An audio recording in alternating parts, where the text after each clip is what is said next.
HarperCollins presents The Orphan's Homecoming by Glynis Peters. Read by Rebecca Courtney. Chapter 1. September 1944. A blackbird tugged at a worm on damp ground beneath the park bench opposite, and Kitty Pattison watched him pull, wholeheartedly relating to his frustration. He stomped his feet to gain better ground and eventually succeeded in his task. If only my tug-of-war situation was as easy, she muttered to herself as she watched the bird fly away with its prize. She also felt sorry for the worm and understood the feeling of being tugged and pulled, although in her case it was mentally rather than physically. Life was so very different now from the one she had lived in Parkston. Long gone were the innocent days of playing in the narrow street between the small terraced houses, or roaming along the Essex seafront and enjoying the English coastline. There was no more helping at the local holiday camp, given over to the evacuated Kindertransport children. Childhood memories of her dead parents were like faded words on a page.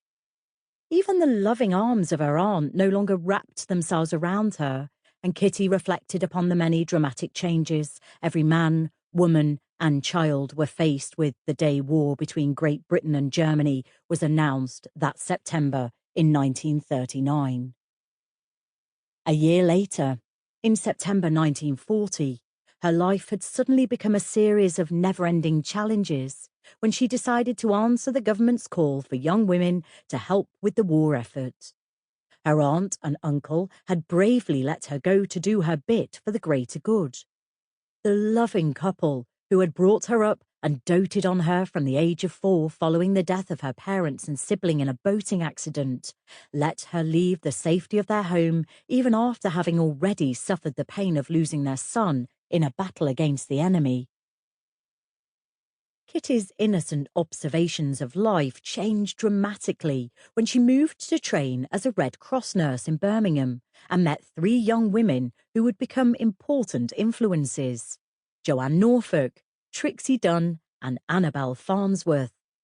Each one brought their unique outlook on the world to intersect with hers, and along with it, friendships and friction. They had influenced her in more ways than just how to wear lipstick or do her hair. They were by her side as she grew from a protected small community girl into a woman who faced the horrors of war. Joanne, or Jo as she preferred, was a practical person, not fond of frills and lace, whereas Annabel, otherwise known as Belle, adored life's fripperies and had expensive tastes. Trixie had a quieter nature and, like Kitty, preferred practical but feminine fashion. All 3 taught her different levels of tolerance, kindness, and what other people's lives were like before they were forced into dramatic situations thanks to Hitler and those intent on holding the world hostage. In her new world of survival, everything changed for Kitty the day she met a doctor, a Canadian working in Great Britain, who eventually joined the British Army as a medic. The night Michael McCarthy found her lost in a snowstorm with a twisted ankle and helped her back to the hospital was the night she fell in love with him.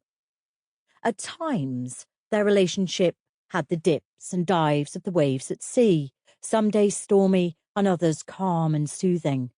But distance couldn't pull their love apart, even when they were sent on different postings, and their bond was tight.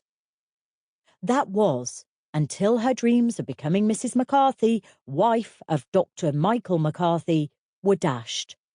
Michael's return to England from France with severe head injuries had resulted in a transfer back to Canada to undergo experimental medical treatment.